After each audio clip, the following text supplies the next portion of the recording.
Welcome, Chris Gerke. Thanks for joining me on New Mexico in Focus. The Air Force announced a $16.6 million contract to AECOM and Bryce for a pilot project at Cannon Air Force Base. It will be a water treatment system installed at the southeastern portion of the base to treat PFOA and PFOS. It'll test 3 different pump and treat methods. What are you trying to learn from this project? Well, so to step back a little bit, this project is more than just a pilot study. So in the Comprehensive Environmental Response Compensation and Liability Act, so CERCLA, before you're able to do any interim actions, we must perform what is called an engineering evaluation cost analysis. So that takes a look at all the different treatment options and data that's available to us, and then provides us different options on executing an interim corrective measure. And so that's what this project is we have an ECA, is the engineering evaluation cost analysis. You'll hear it commonly referred to as an ECA, with a pilot study. So with that pilot study, it's going to feed data in there to give us more information to finalize a full interim corrective measure that can be implemented here while we're going through our remedial investigation. So with that, with our knowledge of our groundwater flow, the aquifer, and the information that we had pulled from the site investigation through our PFOS, PFOA, we looked at the best location for this pilot study would be at the southeast corner, because that is typically where the groundwater flows out of, and that's also where we saw our highest PFOS, PFOA impacts. And so with that, this pilot study with the our extraction wells, the data that it's going to help provide us is, one, it's going to show us capture zones. So how close, how far apart do these extraction wells need to be put? Also in this process, they're going to be pulling samples, so they'll do a treatability study. So they're going to look at either granulated active carbon, ion exchange, or a combination of the two to determine what is the best method for treating PFOS, PFOA. So there'll be that study portion of it. And then once that is completed, then they'll go into the design and the actual construction of the pilot study that'll get put in. And then throughout the operation of the pilot study, that data, the samples will be taken, and it will help inform that ECA. At the conclusion of this process, then we'll take the information from the ECA, and if it does inform us that a full-scale pump and treat system would be the most viable option for treating the aquifer here at Cannon Air Force Base, then this system, the pilot study that we created, is done in a way where it's flexible and made to be expanded upon. So then we can go back and actually expand this system quite easily to go to a full-scale pump and treat system on the base. So what kind of a timeline are we looking at just for this pilot project, when the system will be built and when water will start being pumped? Thank you for that. So actually, this is going to be a very fast project. We've already had on the second, so we awarded the contract on May 27th, and we had our first site visit from the contractor on June 2nd, followed up shortly with June 8th. We had our actual kickoff meeting with the contractors here at the base to perform additional site visits and planning. So with that, they will actually be out on the base on the 14th to start pulling the samples to do that treatability study. So we're going to roll right into that treatability study and the design phase very quickly, with tentative plans for construction to start around early next year. And with that, it'll be about, and these are tentative right now, but about a 1-year construction time frame, and then that will be when the operation will begin, and we'll start collecting the actual samples and data from that. And so yes, the pumping and treating portion of that will commence then. So looking at early 2023 for the actual operation to start. Okay, so the Air Force press release says it can pump 600 gallons a minute to remove PFAS and PFOA. What happens to that water once it's been treated for those two specific types of per and polyfluoroalkyl substances? And then what happens to the PFAS and the PFOA that's taken out of the water? So right now, the treated water will be re-injected back into the aquifer. So we'll take it out, treat it, and then replenish it back into the aquifer.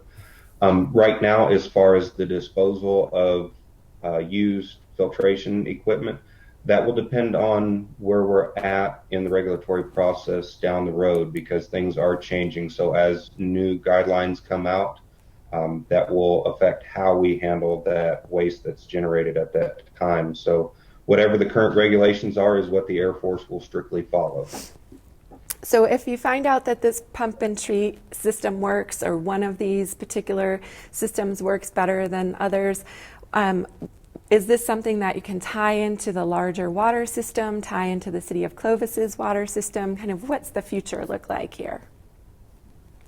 With this, I mean, we're right now just looking at the current pilot study with the ECA so we can get an interim action. And with this interim action, it's looking at for the most part, it's to mitigate any further off-base migration of PFAS, PFOA. So those further interactions with potential of Clovis and stuff, I can't say for sure, but we are partnering with our local community, doing our public meetings. So we open all public groups to come out there and bring comments and concerns and questions and participate in that manner.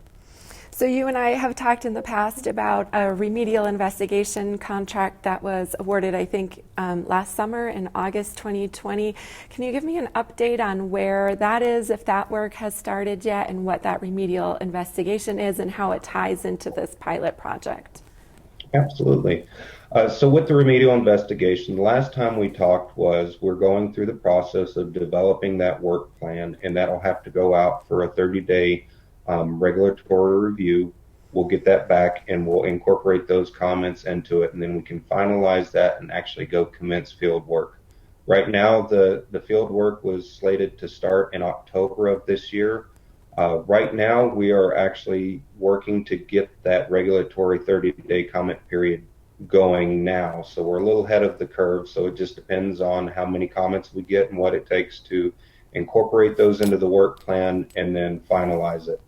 Because once we get that finalized, we can actually start work as soon as possible. We've been closely working with our contractor to make sure that once we have that finalized, we can start work as soon as possible. And the first stage that we're planning will be collecting off-base groundwater samples and soil samples from the local outside area to help start delineating that PFAS, PFOA impact off base.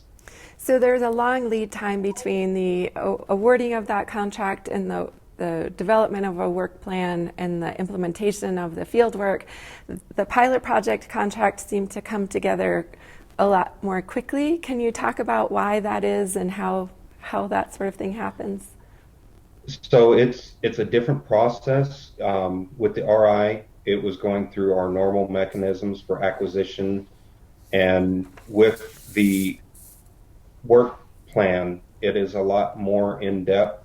And as we go through this other one with the ECA and pilot study, there will be a work plan, but they have some upfront work that's already done for the sampling portions of their work plan so they can do their bench scale testing and studying and analysis. So as that's going, they'll be developing their work plan in tandem, whereas with the remedial investigation, there's no work that could be done up front. This work plan needs to be fully developed and finalized and vetted. So we are pushing that as quickly as possible. And as I said, hopefully we're shooting to be out ahead of schedule. So that is our goal, to keep pushing as quickly as possible. And with your other question that you asked is how will these two interact? As they get out into the field and start collecting data from the remedial investigation, all of that data will be sent over to the ECA contractors, and that will actually go into fully developing those potential interim actions. Okay. So the Air Force and AECOM have done these sort of pilot projects elsewhere, like Wright-Patterson Air Force Base. What have you already learned about the process of pumping and treating these two PFAS and PFOA, and why do these different methods need to keep being tested in different pilot projects? For us here at Cannon Air Force Base, this pilot study is important because each area that you go to has different chemistry in their water. So, as some are familiar, in Clovis, New Mexico, and the surrounding areas, we do have very hard water. And so that has to be taken in consideration in your design and how you build it. Because when we do a full-scale system on this, we want to make sure that we build something that is going to last, and we don't want to have to go in there and keep replacing it, and we don't want to potentially have what is called breakthroughs. So you want to build the system in a way that it has long-term effective usefulness on it. And so that's where these pilot studies come in handy to be able to come in here. And with this, not only will it also feed information to give us a better ECA, but we'll have the base infrastructure there. So at the end of this, an ECA, when it's done, we'll be able to go to a full-scale setup, and most of the infrastructure is there already. A lot of times when it comes to an interim action, you may only do an ECA, so that ECA process may take a year or two, and then you get to start the process of putting that interim corrective measure in place. With this, we're ahead of the curve by having the pilot study in there, and if it does show us that that full scale is the best option, we've got that infrastructure there. We can expand on it and continue operation as it is, but expand it to the full scale operations. So what would you like people living on the base and near the base to understand about this project and cleanup efforts going forward? Well, I think the biggest thing that I would like them to understand is, and in our last public meeting, we've said it, that we do listen. We would like y'all to come to our public meetings, participate. We are listening. We hear your concerns. We understand that everybody's concern is clean water in and around the areas. They want us to take action, and this is what we're doing. We've pushed hard and strived to push this investigation forward as rapidly as possible, and have looked for different methods that we can implement to meet the community's needs and concerns. And with this ECA project and pilot project, we believe that that's really meeting the need and that first step towards a full-scale interim corrective measure. And you have a public meeting coming up soon. Can you tell our audience about that? Yes, that'll be June 14th. It'll be via Zoom, and it will be 5 o'clock p.m. Mountain Standard Time till 6:30. And we have put out a press release on that, and then on our PA website under the environmental tab contains the information to attend that. And everyone is welcome to join and attend. And then if you are not able to attend that, we do record these sessions and make it available at the same location. All right, Chris, thank you so much for joining me on New Mexico in Focus. I look forward to continuing the conversation. Thank you. Thank you for having me.